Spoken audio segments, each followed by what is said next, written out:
Jessica Brevard, and this is Kitchen Table Productions, a show all about living well with low carb.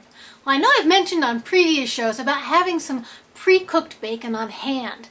Well, I know a lot of the stuff you get at the store is really just awful stuff, but I know a lot of people who use it anyway, just because they don't like the way regular bacon throws off a lot of fat when they cook it, makes a real mess of their cooktops.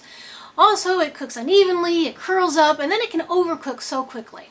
Well, I know a method to cook bacon that avoids all of these pitfalls, and I'm going to show you how to do that right now.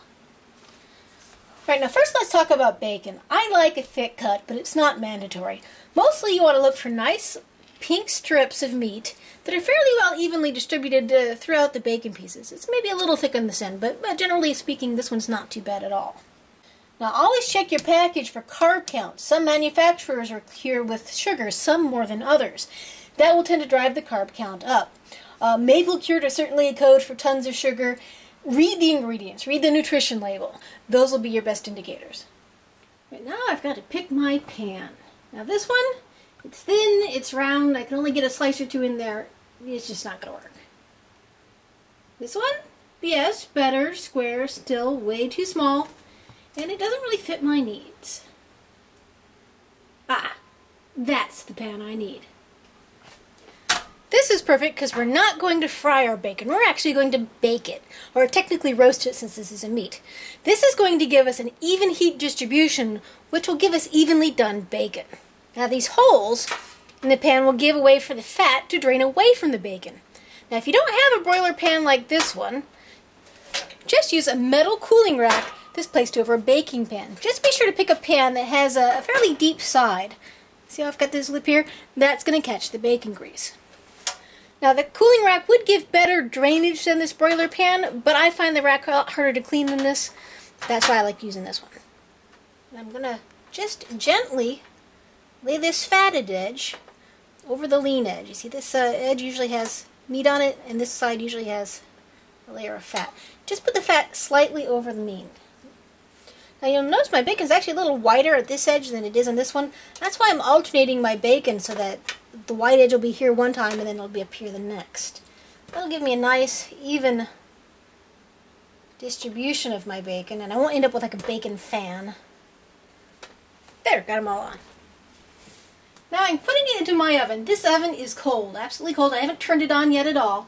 The reason is that the fat starts cooking at a lower temperature than the meat. By letting the oven start cold and come up to temperature, we're actually letting the fat get a bit of a head start. I'm going to set my oven here for 400 degrees, and I'm going to set my timer for 30 minutes. Now if I were doing thin bacon, I'd come back after 20 minutes. Alright, my time is up, but my bacon isn't necessarily done. Now's when we need to open up this oven and take a good look at our bacon. How much longer this takes is going to depend on how done you like your bacon. If you like a nice crispy bacon, you might need another 10 minutes in the oven. If you like your bacon a little more on the soft side, this may be perfect. I think I'm going to let my bacon cook for, another 5 minutes. Okay, now here's my finished bacon. It's straight from the oven. You have a choice here. You can either blot the fat from the top with a paper towel or not, just depending on how fat phobic you are. There's a lot of good flavor there, but there's also calories too. Sometimes I base my decision on whether or not to blot based upon what I'm going to do with my bacon. If I'm going to use it to cook other things with, or in other recipes, I'll leave the bacon fat on. If I'm going to make a bunch of bacon to make sandwiches with, then a lot of times I'll take the fat off. Now I'm going to let this cool on this tray here for about 5-10 minutes, and then I'm going to come back and put it in a bag. Now see this? This is the fat that's rendered off my bacon. This is some great stuff. It's full of wonderful bacon flavor. It has no trans fats. It's great to cook with. It's a naturally saturated fat, so you really have to work hard to make it go rancid. In fact, growing up, we used to have a counter of bacon grease just sitting out on our top of our stove 24/7, and it never ever went bad. Now, I'm not going to tell you to store this that way. I recommend letting it cool off like I did, and then strain it through 2 layers of paper towels into an airtight container with a tight-fitting lid, and then keep it in the fridge. Why? Well, mostly because it keeps other people from freaking out about it. But as long as you keep contaminants out of this, it keeps darn near forever. Now, I'd show you some things to do with this, but that's another show. Now we have here some of our pre-cooked bacon. To warm it up for breakfast, you can either slip it into the pan where you're cooking your eggs for just a few seconds, or you can wrap it in a paper towel. Just just like that. Fold it over.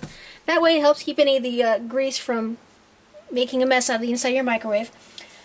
Slip it in for about 15 to 20 seconds or so is usually enough in a microwave. If I want my bacon to crumble, I might nuke it for up to a minute. Microwaves can vary though, so err on the side of caution until you get the hang of it. Because these methods of rewarming do cook them further, you may wish to undercook your bacon just slightly to begin with. Well, I hope you'll try this method of making bacon soon. I really think it is vastly superior to pan frying your bacon. Well, these instructions are available at my website, kitchentableproductions.net. I'm Jessica Beaufort, and this has been Kitchen Table Productions.